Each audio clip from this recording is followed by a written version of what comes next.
Happy New Year, everyone. It feels great to be back. It's exciting. A new decade, a new year, and all of the amazing things that we can do to create impact. The last, I think, as everybody does, the last few weeks, I've really been reflecting, how 2019 has gone, and really looking forward to 2020. And I think 2019 really was a year that showcased a lot of great things, in the impact sector, and I think great indicators for what's going to happen in this new decade, but especially in 2020. I think we're excited about a lot of things that we are seeing in the sector. And Aditi, maybe I'll highlight, two or three things that, themes that I think are going to continue to be, relevant in 2020 and, scale up even more. And I think we saw a lot of that in 2019 already, and many of our panel discussions, I think, touched on these topics. But I think the number one thing that has really been fairly big in the last couple of years, but I think in 2020 is really going to scale up even more, is really the focus on gender. I think in the impact investing space, there's been a lot of conversations around gender lens investing. And I think in general, globally, we are seeing, more voices, more actions across a whole, range of players, from, everyday people to larger organizations taking proactive measures in promoting gender empowerment, gender equality. And the social impact sector, of course, have always been champions for it. But I think the fact that we have gender lens investing, I think, brings capital to it. And capital now will back a lot of these initiatives.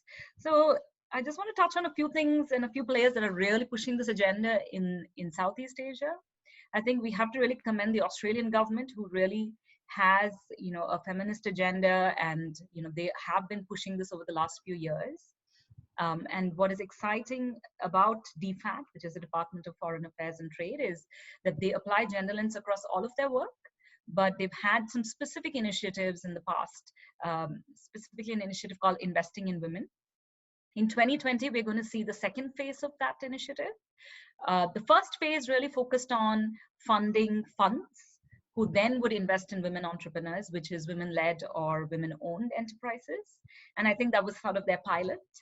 That was a big part of it. Of course, they also did other activities to, make boards more inclusive, kind of working on the gender balance on corporate boards.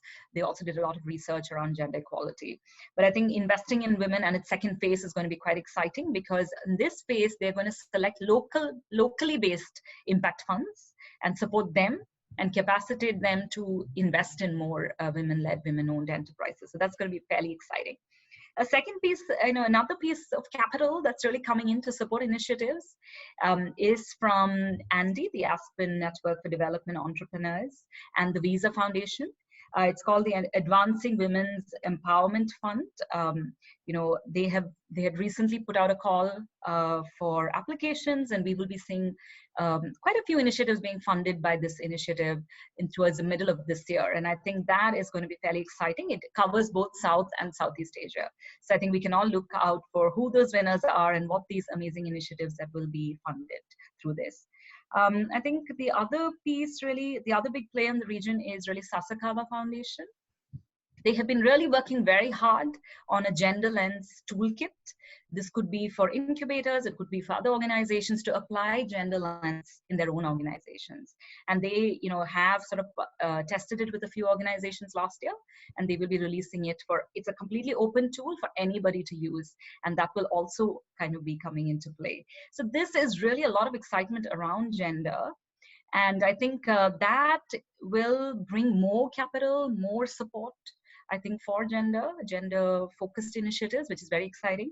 And then there are two pieces. One is really supporting women entrepreneurs, that is women-owned businesses or women-led businesses. So that is having a CEO or another CXO that, leads an organization, but also focusing on how gender inclusive we can be as organizations. So I think the kind of change is really not just supporting women entrepreneurs, but really for any organization to be more inclusive and to really introspect and adapt policies internally around gender. So that means on your board, in your hiring, in your events, to really kind of take out that unconscious bias and have sort of enabling policies. So that's really what's exciting. That's what's happening in this region. But I do know that in India as well, we're seeing some projects. I think, Aditi, you were mentioning, and I think, we kind of have come across paths with the GIZ initiative in India, which is kind of similar as well. Yeah. I don't know, maybe So you want to share a little I bit think about what for you know us, about that. it works at two levels, right? I think so. You and I are, of course, very. This is something close to our hearts, and this is something being women entrepreneurs ourselves, and really working to kind of build unlock impact as like an inclusive kind of space. So at that level, I think it's something that is interesting and something that we believe in, and is, it's really nice to see that trend kind of happening everywhere. So yes, I'm definitely very happy to see that happening. But yes, as you mentioned, GIZ. So I think it's also the fact that entrepreneurship is at different levels.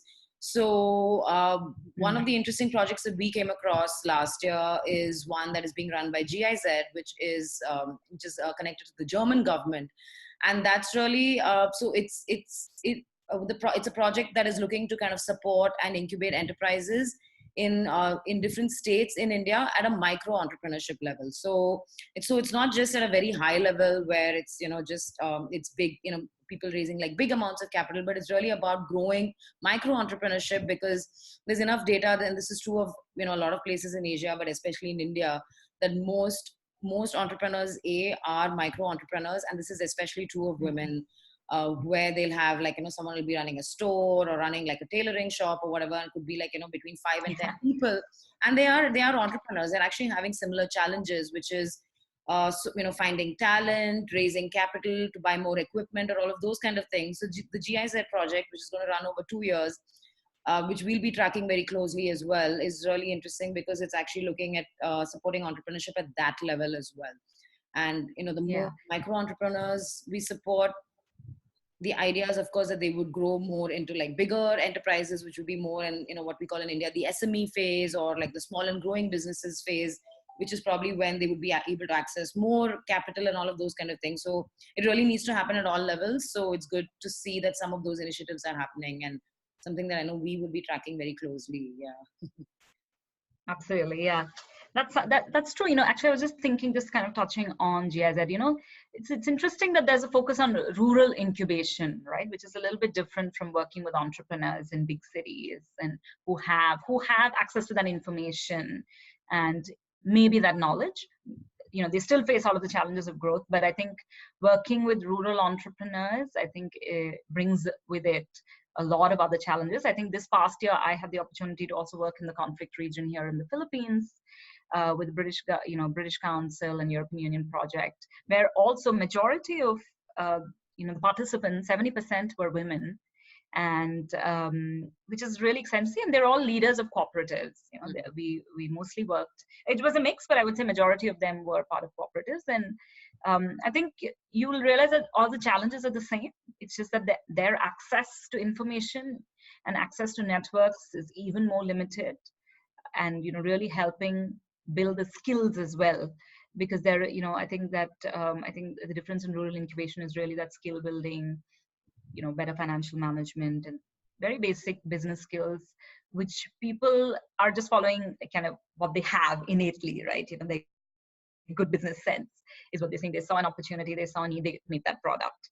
But actually bringing that support, like I'm sure what GIZ is doing, will really allow these smaller enterprises to also grow and maybe become medium businesses. I think the second piece that I just want to touch on, and this has been, other than gender, I think this has been another big topic in the conference circuit, and you're really seeing a lot of new initiatives coming up, and that's circular economy. I think in the kind of space we are, and where we are today in the climate crisis, I think circular economy is being kind of adapted largely by all types of organizations, large corporate startups, literally everybody, each of us as individuals as well. But I think what is interesting for entrepreneurship around circular economy, I think that's new. In the past, there hasn't been, a dedicated lens that we look at scalable models around this. Of course, sustainability, the concept of sustainability has been around, but I think now circular economy frames it in such a way that all stakeholders, from large companies to the smallest to the individual. I think everybody is a part of that movement because we are all involved in the waste that is being generated in the world. Specifically for the impact investing sector and on startups in this region, in both South and Southeast Asia, two exciting, I think a platform that's really come up. I think two pieces. One is on the capital side, there is a new fund that is really focused on this issue called Circulate Capital. And then there's a new initiative called the Incubation Network, which is supported by the Circular Initiative and Second Muse, that is really bringing together incubators to work on this issue and support entrepreneurs around this issue. And this is a very, very new initiative. And what's exciting about it is it's really trying to bring together different actors, especially intermediaries who are working on supporting entrepreneurs working in this space, which means that then these entrepreneurs can get the support to turn these market-based models into successful models. One of the exciting thing on the very first call that we had with the Incubation Network is there were a handful of accelerators who are already only focused on this, a plastics accelerator, a circular economy accelerator, which is so exciting. And, this is the first time actually I came across some of these, and the fact that there are accelerators that are dedicated to this theme means that we are hoping to build scalable businesses alongside the change that we're seeing in large corporations and others. So that's been exciting. Any of such initiatives in India? Yeah, so I think within circular economy itself, I think there's sort of subsectors or whatever in that, right? And I think absolutely, globally that focus has definitely shifted a lot towards fashion. Yeah, it's fashion consciousness. We have the data. It's apparently the second most polluting industry in the world. And there's been like documentaries, there's been a lot of conversation around it. So I think within the circular economy space itself, I think fashion especially is kind of like hotter, as it would be, in a lot of other topics. So I think, and that's happening at multiple levels. One is the conversation itself around fashion and how it can be more conscious, and what from Fashion Revolution Week to everything like this, over the last few years, that conversation has been happening. And I think the good thing then is that it's given a lot more opportunity for brands and enterprises which are working in that space to cater to a growing global market, which means that it is possible for them to kind of scale the business, reach more people, all of those kind of things. And as a result of that, I think there is now support also that is coming out to help the brands and the businesses that are doing this, right? So we had the opportunity, last year we had a panel discussion on this topic, and we had a couple of entrepreneurs on that who are actually in the fashion. So one of them is in the fashion space, and it's in India. It's a Bombay-based company that uses leather, like uses pre-loved and used leather to and also works with tribal communities to make shoes that they are now selling abroad. I mean, it's so beautifully circular that it's really lovely to see, and it's also great products, right? So and there are other examples of companies like that. There's definitely a lot more consciousness around that in India. The market in India, in terms of being willing and able to pay for it, is still growing. But globally, there is a big growing audience and market for this. So I think a lot of these enterprises are finding that audience abroad. And so, for example, and the opportunity is there. So in Telecap, which is of course originally an Indian organization, but now again, all over Southeast Asia, they've set up a platform that really sources, supports, helps these businesses scale. It's called the Circular Apparel Innovation Factory. So they're really kind of trying to create an ecosystem around it where they're bringing all of these people together. They're trying to give them support. So they're trying to mainstream this whole conversation. So they were actually at Black May India Fashion Week this week, which is one of the biggest fashion platforms in India. And they're mainstreaming that conversation. So they actually had a showcase of these enterprises who are making these kind of, and they actually had to come up with some collections and stuff like that. And they did a showcase at Black May India Fashion Week, which is pretty cool. Because then you're no longer in just like the very passionate impact circuit, but you're actually, I think it's a reflection of what's happening in the trend. People, especially younger people, and it's I would say like the Gen Z, Gen Y generations are, I think, definitely thinking a lot more about where stuff is coming from.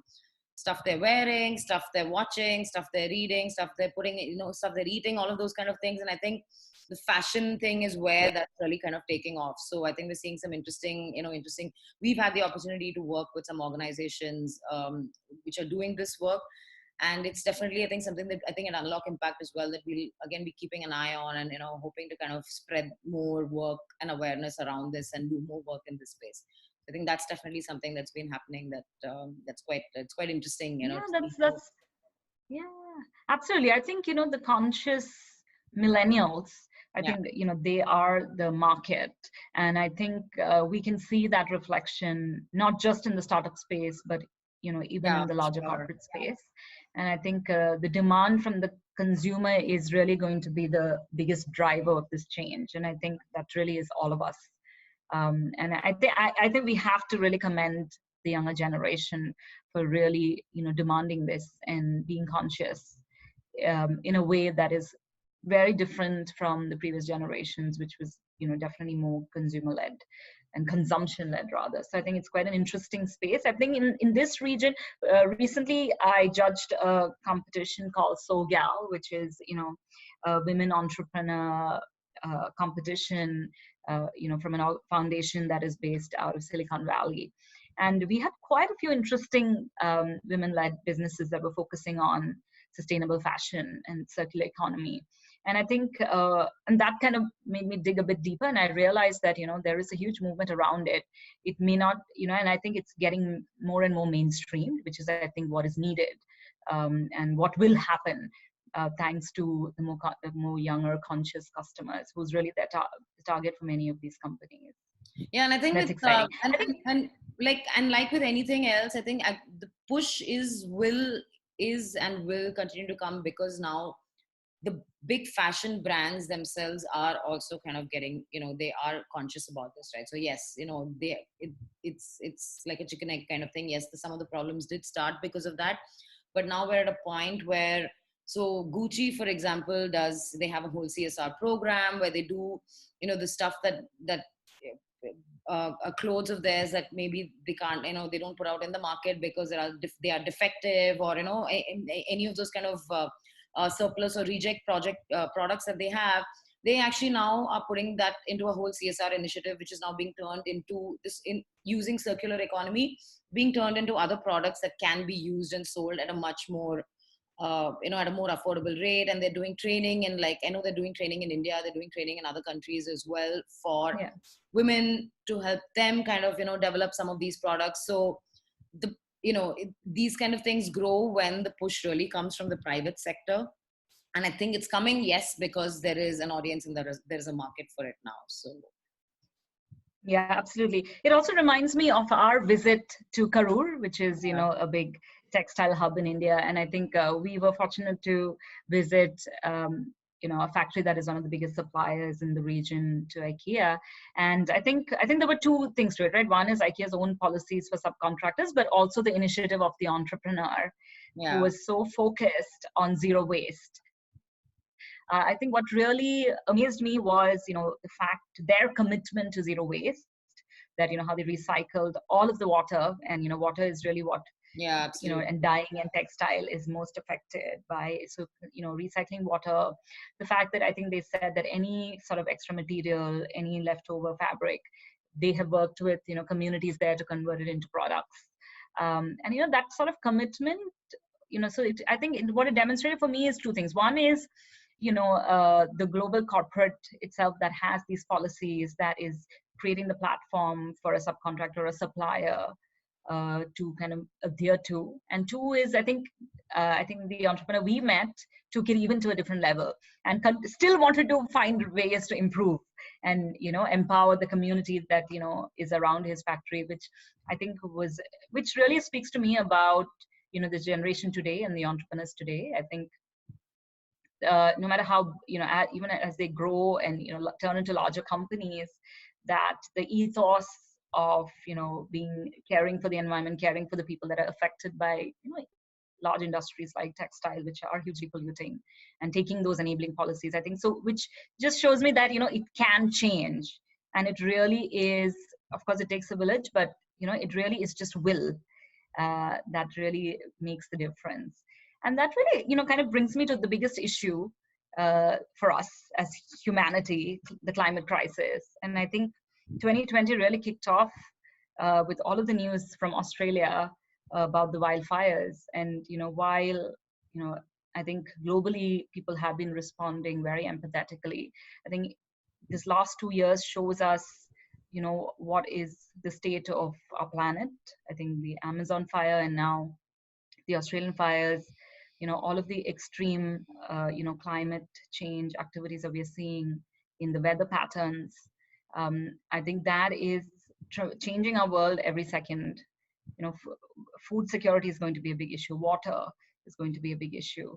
And I think for the impact space itself, I think climate is going to, and it's a climate is a cross-cutting theme in any sector that anybody is working in, in this space. And I think that it's going to be even more urgent in the coming years for every initiative to have a climate lens, for every activity, for every organization in this sector to really focus on climate. I think, specifically, I think we are seeing, especially in this region, I think, we are very vulnerable to the effects of climate change. We are seeing, just in the last year, we had, extreme storms, some of the biggest ones that we've ever seen. And all of this affects people who are hit by it, but also it's changing the oceans, it's changing, the agriculture is being affected, food systems is being affected. So it's really happening as we speak. And, there is nothing but action from everybody collectively that can happen. I think one of the reasons I think that, I think Greta has been, such a positive force is because that, I think she's voiced what a lot of young people are feeling about the planet today, and really what are we leaving as legacy for the next generation. So I do believe that, we are seeing those effects everywhere. And I do hope there's more action collectively, politically as well, as we move into this decade, because really time is running out and it is an existential crisis. Yeah, I think, and you of course live in Manila, and I live in Goa in India, and we both live very close to the sea, which is again, these are like a majority of the population basically lives within, I think the number is lives within 50 kilometers of an ocean, which means that that's actually a large part of the world that is pretty vulnerable and getting more and more vulnerable, as the years go by. And I do think at a sort of conversation, at a political level, these kind of things are being spoken about. But really the question is, is it too little, too late? One of the companies that, of course, Priya, you and I work with at Unlock Impact, they do sustainable tourism. And so they do dolphin rides, and they take people out, they take tourists out, they take school students out on on these boat rides, and they kind of take them into the ocean. They talk to them about marine biodiversity and dolphins and all of those things. But for several months, for several weeks last year, we had this very unseasonal rain and storms in Goa.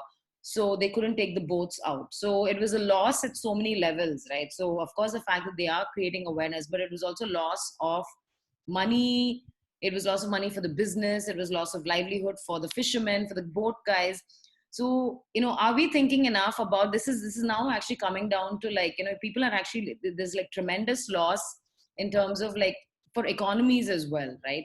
So are we thinking about it enough? Probably not. While we were working, while the entrepreneur and I were talking about, how different aspects of growing the business, she was I don't think we're taking enough into consideration about what is actually going to be the climate impact on all of these things that we're trying to do. And I think that's a big thing that, collectively we all need to be thinking about, because we can now actually see that this is resulting in tangible loss.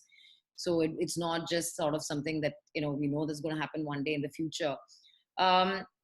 Having said that, of course, there is always, there are always silver linings. And I think we're never about doom and gloom and Unlock Impact. Otherwise, it would be very difficult to do what we do.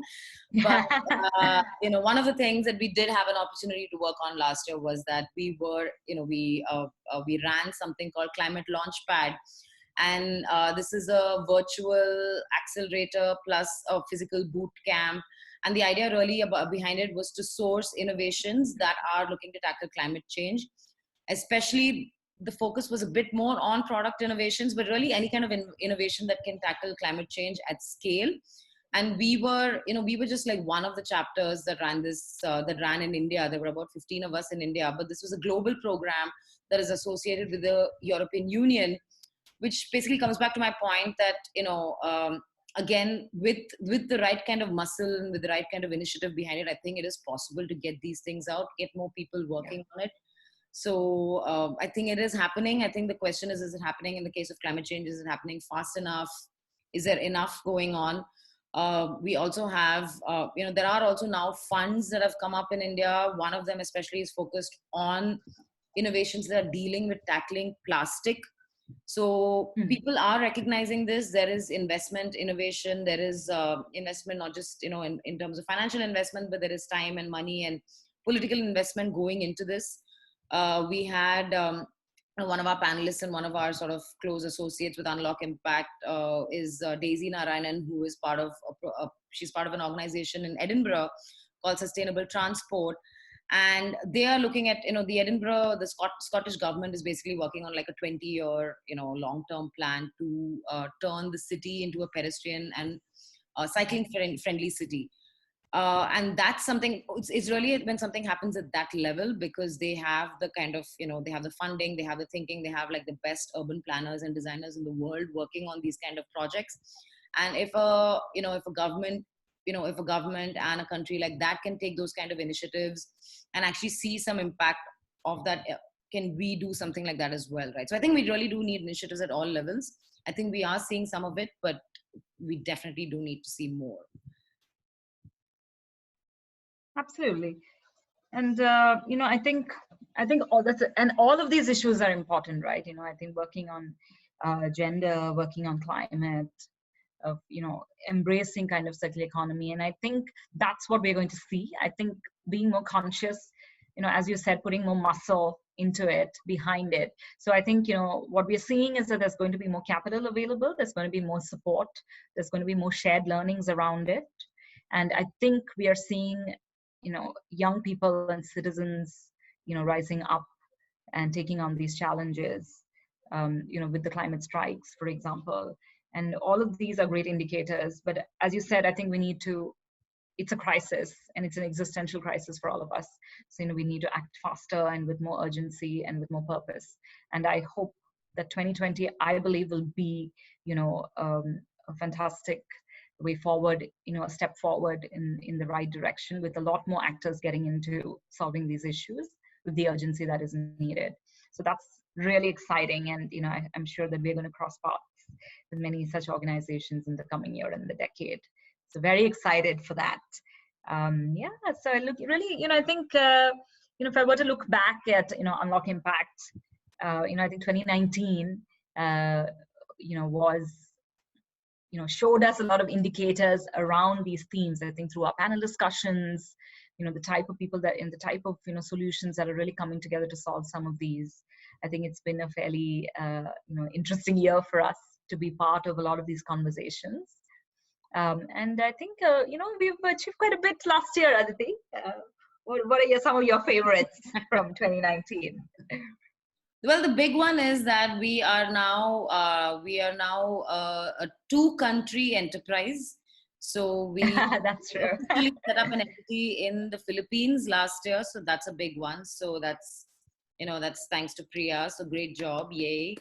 So thank you. We're now in India, Philippines, officially in India and the Philippines. Of course, our work has been across the region, but that is something that is very exciting, I think, for the two of us. That's true.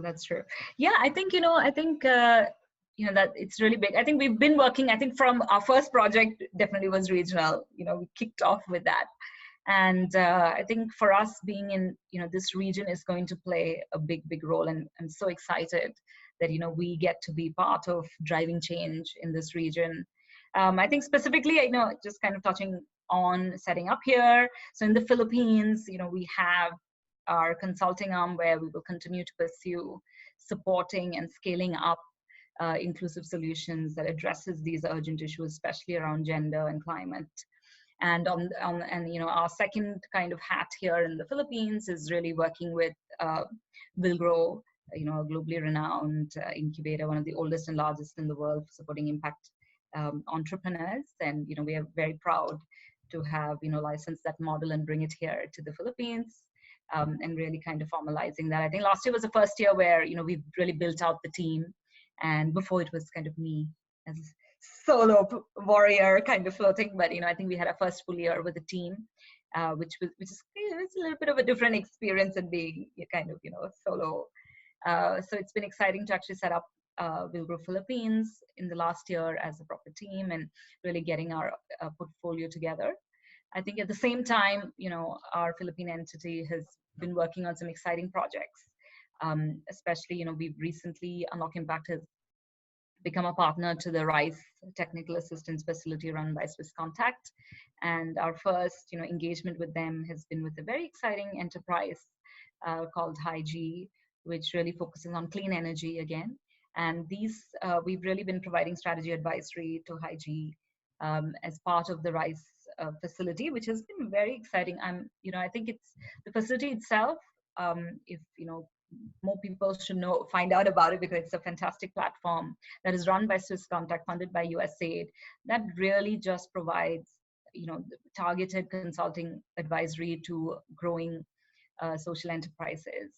And do check them out if you don't know about them. But we've come on board as a consultant as part of the RISE facility to support HiG while they tested their new pivoted model. And we are in the process of helping them prepare their fundraising strategy. And we hope that they will successfully fundraise, for their seed round later this year, which has also been quite an interesting, project for us to work in the last year, and will continue into this year. I think the other big piece for us really has been, the initiative that, we kind of started out, but now it has grown so organically, really working, and which really kind of fits in with our ethos and really working with women. And that's really the Comms Ninja, which, I think has taught us a lot in 2019. And I'm sure, I think in 2020, as we continue to grow it, how has it been for you, Aditi, managing and running our Comms Ninja platform? Yeah, so I mean, so the Comms Ninja is basically, it's a way for us to, it's a platform because we work with small and growing enterprises in impact. So they could be nonprofits, they could be social enterprises, they could be intermediaries, but we work with them to help them handle their communication, marketing, branding, social media needs. But how we do it is we do it through this amazing team of women who have, for various reasons, basically not able to get back into the workforce full time, because they have childcare, or they have childcare needs, or they have elder care needs, or anything like that. So they're all very talented, very experienced women who've been working in very specialized expertise, but basically not able to get back into the workforce for full time for whatever the reasons may be. So the platform, the Comms Ninja platform, has been a way for us to place these two organizations together.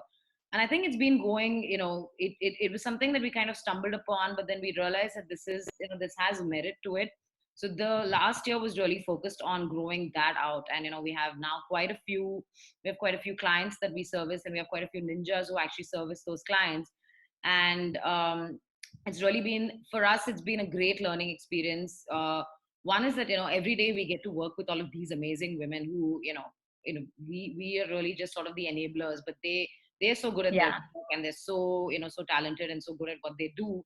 But it's been great for us to kind of bring the two together and see how they can help organizations that are really trying to scale their impact, but do it in this way, which is through the storytelling, which is through the brand, through the communications, which is a very essential part of how the world gets to know more about the change that is happening around them. So I think for us, at the larger level, just kind of, seeing that come together has been quite inspiring. And at a personal level, I think for Priya and me, it's just been just seeing our family grow, our Unlock Impact family grow, and seeing more people come on board. And and with all families, the ups and downs that come with it. So it's been really really fun to have that happen. And it's definitely something that we will continue to focus on as we go forward as well. So I think that's something that we've been, that we're really proud of building out, and we will continue to do that in the coming year as well. And one was, it's just like a little silly thing that I think was just like a personal kind of validation for me and Priya, was we also got nominated for an award last year. We didn't win, but nomination was enough because there was some validation that, you know especially as entrepreneurs, sometimes it's a bit, you are often giving other people the motivation, but sometimes you need self motivation as well.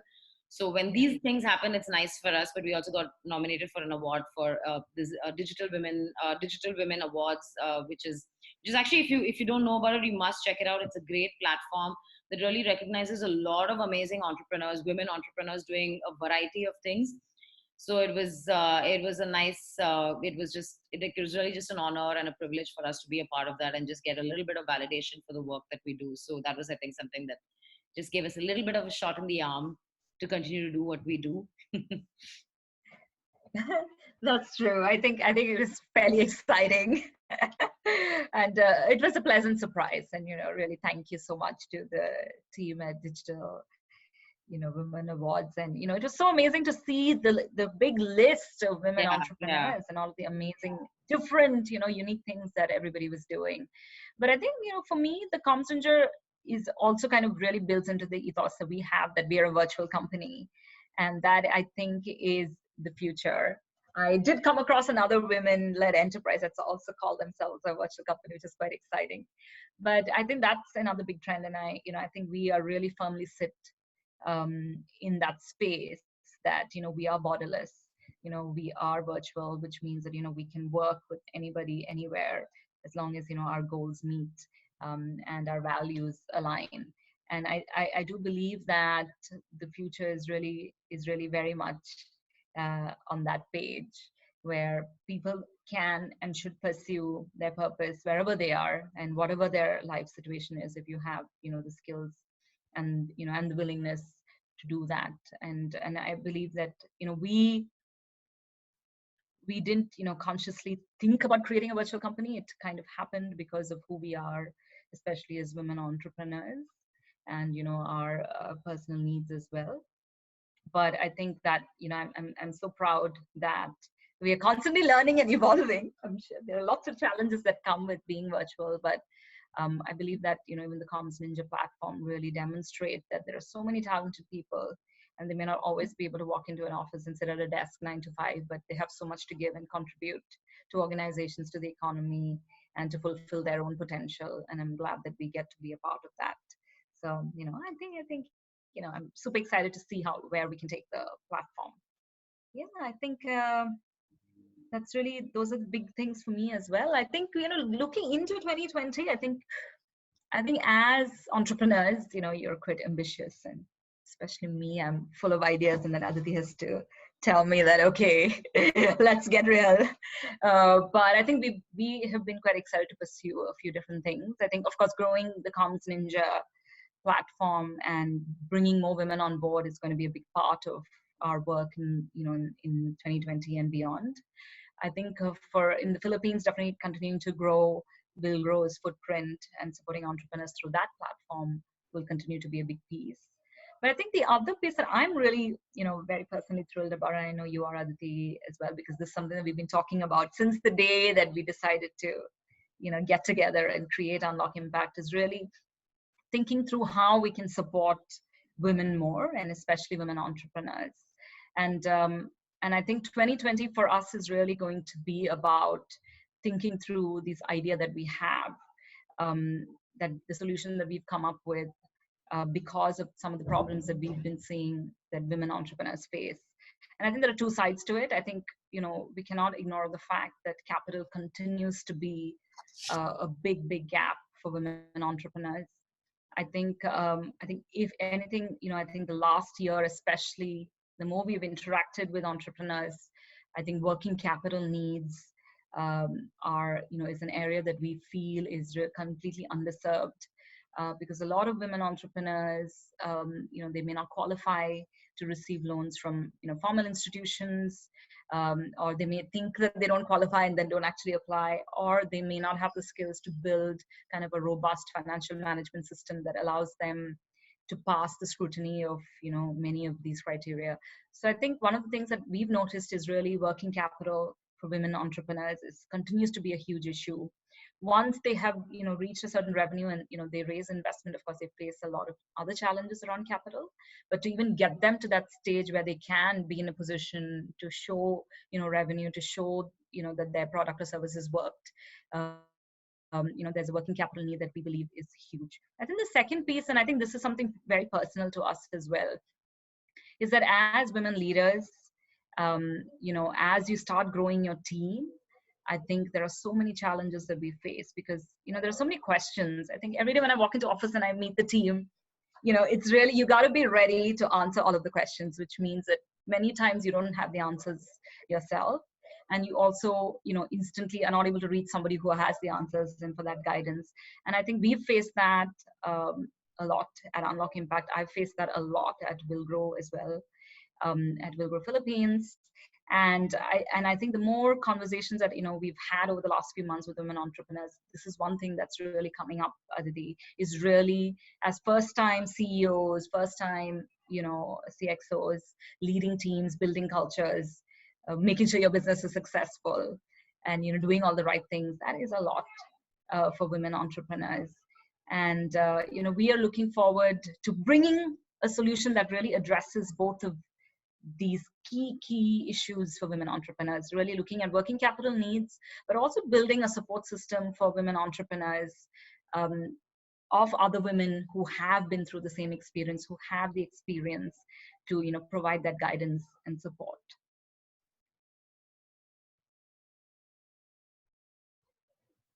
Yeah, absolutely. I think we're a small company with big dreams.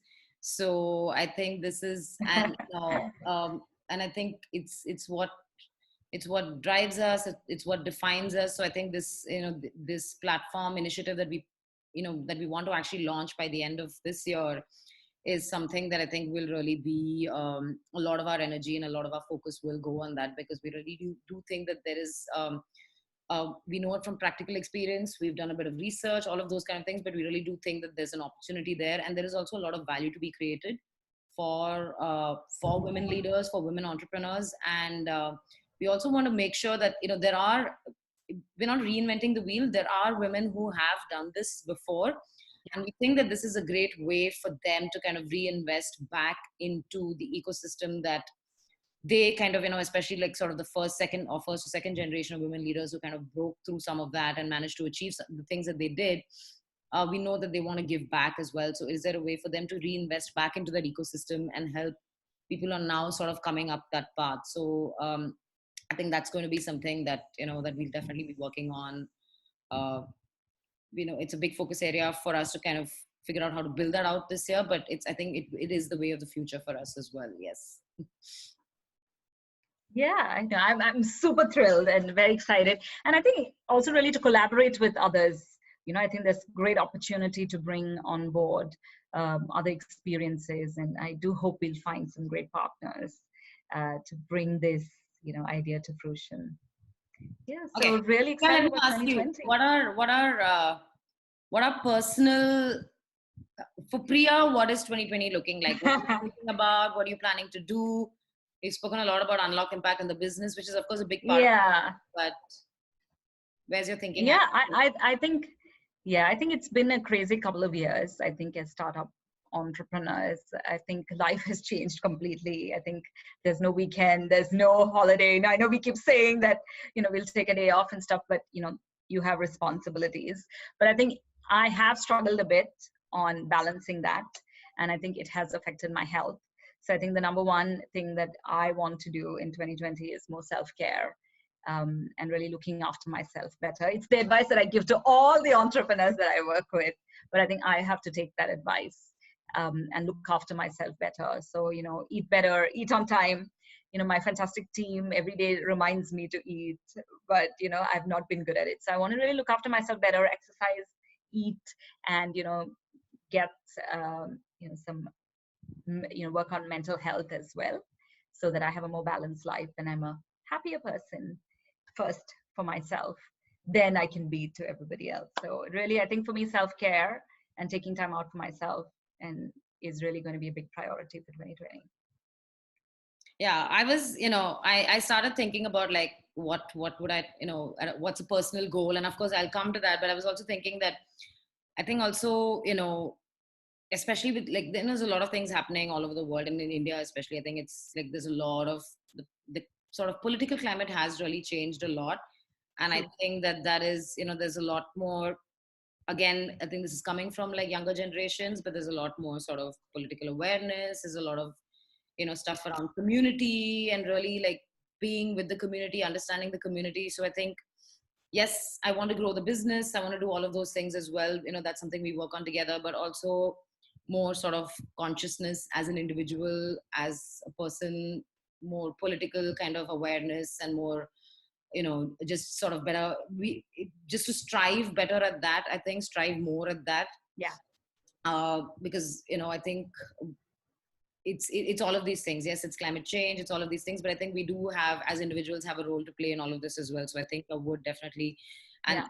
how I do that, if that, for example, is by by say creating awareness about things, doing more talks, panels through Unlock, all of that. But yes, just as an individual, just being a much more, just opening up my mind more, reading more, all of those kind of things, I think would that's how I would want to kind of be more present in Yeah. 2020. And Sure. what do you think? Anything anything along those lines Yeah, that I mean, absolutely. I think, it's a difficult time in the world. I think, maybe we took it for granted for a while, but, I think if anything, 2019 and the last couple of years have been a wake-up call. And it really questions your place in the world and how you're contributing to it. And what is the type of, country, city, world that you want to live in, and how do you want to relate to other people? And I think, we have maybe taken a lot of things for granted, when we are constantly talking about equality and equity, but what does that mean even in terms of a political process? And I think 2019, I think both India and, in the Philippines, and I think globally, I think it has made us recognize is that we can't take things for granted and we can't get complacent. And I think sometimes when we get caught up in our own lives and if things are going okay, we can get complacent. But I think just, I think 2019 has thrown out that away. We need to get active. We need to voice, our support. We need to, especially I think for liberals and moderates out there, it is a difficult time. But if you do believe in equality, you do believe in fairness, you do believe in justice, I think this is the time not to sit back. And, I think for me, it's been a little bit tricky because, I do live in a different country. I'm away from my home country, and and there are challenges here, but there are even more challenges, I think, in India. And how to participate in that more, I think, is something that I've been thinking about as well. And I think, given that we do have the gift and curse of social media, I think I can definitely participate more. And yeah, thanks for that, Aditi. I think I'll add that to my list as well. I know it's there subconsciously, but I think being more proactive about it is really important. I yeah, think the other piece and for me is really, yeah, go ahead. go ahead. No, go ahead. I think we'll come back to, No, and I was actually saying that but I definitely agree with your point that you made, which is about self-care, which is that I think it's just one of those things of being running a business, multitasking, managing all of those things. So for me, therefore, the second thing really was I do take care of my health, but I think just just sort of like finding better balance. So yeah, if that is things like I think I need to do more of that and not get so caught up in everything all the time, and just being like, okay, yeah, sometimes it's okay, there is stuff that will always be happening, but I think just finding a balance where it's also just where you can just choosing the right battles to fight, and also just finding good mental equilibrium where everything doesn't affect you so much, but it does affect you enough, but not to the extent that you're completely blasé. So, and I think that comes more from just sort of being being Yeah. healthy, just, finding like, managing, occasionally trying to, taking the time off from things, finding a way to reflect, just being healthy, going to the beach in my case, or like going for eating good food, like, all of those things I think are a part of that, because that's definitely how I want to live my life. And so, yeah, so that I was really thinking along those lines. But I did think that one thing I am a bit lazy about is that I don't work out enough. So I was like, okay, again, I'm going to make another attempt this year to be healthier. Yeah, totally. I'm up for I just it. think it's part of Maybe I the should start today. physical balance, and therefore overall equilibrium will be good if you're, everything, like all of those things are in place. But yeah, so that's Totally. Yeah. I think everything adds up, right? And I think exercise is a big part of it. So I think being healthy, I think it's mental and physical health. I think that needs to be a number one goal. I think maybe the last thing I would say is definitely read more. And I think we have a Instagram book club with a bunch of our friends who live around the world. And, I was probably the lowest number. So I'm going to take that on in 2020 and, match you guys who are at the, top of the table. So that's going to be my goal, because that is also a big part of taking time out for yourself. I think it's very much, really links up into that. So reading more. I'm going to book try and match you, book club Aditi. friends. If you guys don't know the book club, it's called Rebellion of the Nerds. But Priya and I are putting it out here. I'm actually giving it a number. I'm going to say 35 books this year. And Oh my God.